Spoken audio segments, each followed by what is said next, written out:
ಹಬ್ಬದ ಆಚರಣೆ ಹೇಗೆ? ಪೂಜಾ ವಿಧಿವಿಧಾನಗಳೇನು ಗೊತ್ತಾ?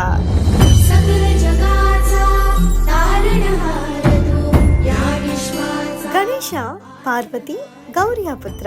ಸಾಮಾನ್ಯವಾಗಿ ಗಣೇಶ ಚತುರ್ಥಿಗೂ ಮುನ್ನ ಗೌರಿ ಹಬ್ಬವನ್ನು ಆಚರಿಸಲಾಗುತ್ತೆ. ಬಳಿಕ ಗೌರಿಯನ್ನ ಭೂಲೋಕದಿಂದ ವಾಪಸ್ ಕರೆದುಕೊಂಡು ಹೋಗುವಂತೆ ಗಣೇಶ ಬರ್ತಾನೆ. ಈ ಗೌರಿ ಹಬ್ಬದ ಹಿಂದಿನ ಆಚರಣೆಗಳೇನು ಗೊತ್ತಾ? ಪಾರ್ವತಿ ದೇವಿಯು ಸ್ನಾನಕ್ಕೆ ಹೋಗುವಾಗ ದ್ವಾರದಲ್ಲಿ ನಿಲ್ಲಲು ಮಣ್ಣಿನಿಂದ ಗಣೇಶನನ್ನ ಸೃಷ್ಟಿಸಿದಳು. ಪಾರ್ವತಿ ಇಲ್ಲದ ಸಮಯದಲ್ಲಿ ಮನೆಯ ಬಾಗಿಲಿಗೆ ಬಂದ ಶಿವನನ್ನ ಗಣೇಶ ತಡೆದನು. ಒಳಗೆ ಪ್ರವೇಶಿಸಲು ಅನುಮತಿಯನ್ನು ನಿರಾಕರಿಸಿದನು.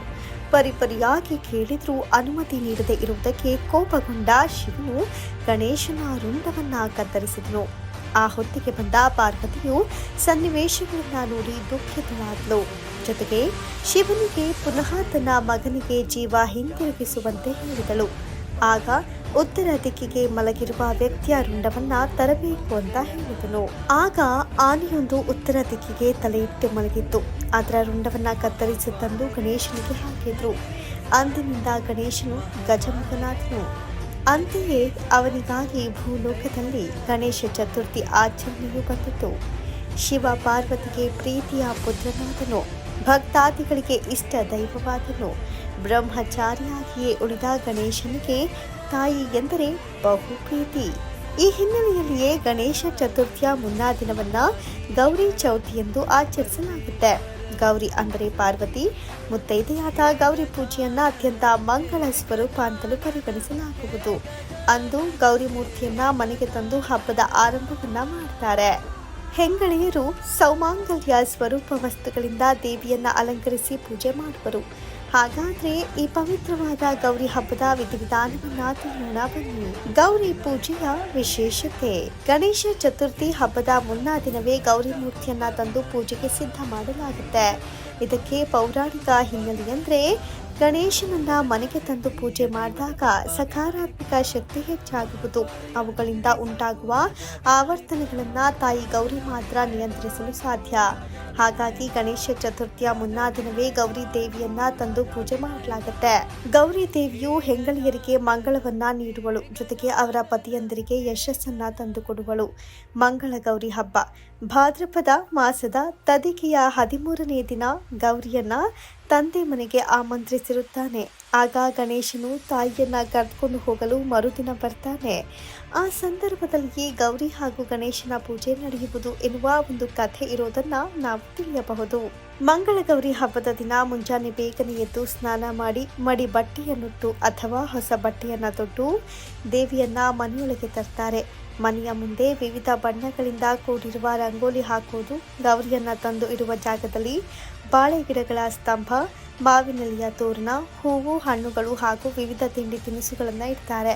ಕೆಲವರು ಮಂಗಳ ಗೌರಿಯ ಮೂರ್ತಿಯನ್ನ ಇಟ್ಟರೆ ಇನ್ನು ಕೆಲವರು ಕಳಶವನ್ನ ಇಟ್ಟು ಅದಕ್ಕೆ ಗೌರಿ ರೂಪದ ಮುಖವಾಡವನ್ನ ಇಡ್ತಾರೆ.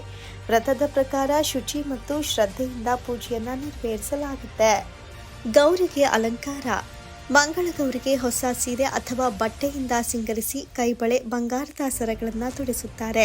ನಂತರ ಪರಿಮಳದ ಹೂಗಳಿಂದ ಸುಂದರವಾಗಿ ಅಲಂಕಾರ ಮಾಡುವರು. ಅರಿಶಿನ ಕುಂಕುಮವು ಅವಳಿಗೆ ಪ್ರಿಯವಾದ ವಸ್ತುವಾಗಿರುವುದರಿಂದ ಅರಿಶಿನ ಕುಂಕುಮವನ್ನ ನೀಡುವುದರ ಮೂಲಕ ಅಲಂಕಾರ ಮಾಡುವರು. ಇನ್ನು ನೈವೇದ್ಯ ನೋಡುವುದಾದ್ರೆ ಗಣೇಶನಿಗೆ ಇಷ್ಟವಾಗುವಂತಹ ಸಿಹಿ ತಿಂಡಿ ಹಾಗೂ ಕುರುಕಲು ತಿಂಡಿಗಳು, ತಾಂಬೂಲ, ಹಣ್ಣು ಹಂಪಲು, ತೆಂಗಿನಕಾಯಿಗಳನ್ನು ನೈವೇದ್ಯಕ್ಕೆ ಇಡ್ತಾರೆ.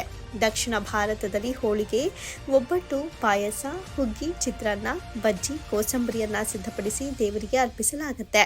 ತುಪ್ಪದ ದೀಪವನ್ನು ಹಚ್ಚಿ ಕರ್ಪೂರ ಹಾಗೂ ಬತ್ತಿಯ ಆರತಿಯನ್ನ ಕೈಗೊಳ್ಳುವರು. ಇನ್ನು ಈ ಹಬ್ಬದಲ್ಲಿ ಬಾಗಿನ ನೀಡುವುದು ವಿಶೇಷ. ಈ ಹಬ್ಬದಲ್ಲಿ ಹೆಣ್ಣು ಮಕ್ಕಳು ತಮ್ಮ ತಾಯಂದಿರಿಗೆ ಬಾಗಿನ ನೀಡ್ತಾರೆ.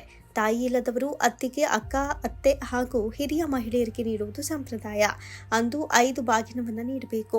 ಬಾಗಿನದಲ್ಲಿ ಅಕ್ಕಿ, ಕಾಯಿ, ಬೆಲ್ಲದ ಅಚ್ಚು, ತೊಗರಿಬೇಳೆ, ಗೋಧಿ ಅಥವಾ ರವೆ, ಉದ್ದಿನ ಬೇಳೆ ಸೇರಿದಂತೆ 5 ಬಗೆಯ ಬೇಳೆಗಳು, 5 ಬಗೆಯ ತರಕಾರಿ, 5 ಬಗೆಯ ಹಣ್ಣುಗಳು, ಬ್ಲೌಸ್ ಪೀಸ್ ಅಥವಾ ಸೀರೆ, ಸೌಂದರ್ಯ ಅಲಂಕಾರಿ ವಸ್ತುಗಳಾದ ಹಣಿಗೆ, ಕನ್ನಡಿ, ಕಾಡಿಗೆ, ಅರಿಶಿನ ಕುಂಕುಮ, ಬಳೆಗಳನ್ನು ಇಡಲಾಗುತ್ತೆ.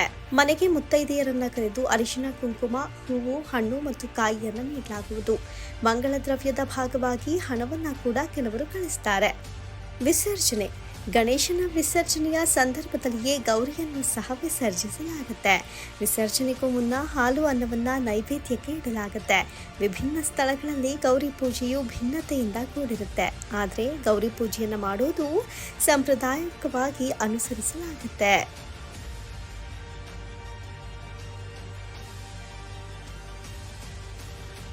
ಇನ್ನಷ್ಟು ಸುದ್ದಿಗಳಿಗಾಗಿ ನೋಡ್ತಾ ಇರಿ ಜಸ್ಟ್ ನ್ಯೂಸ್.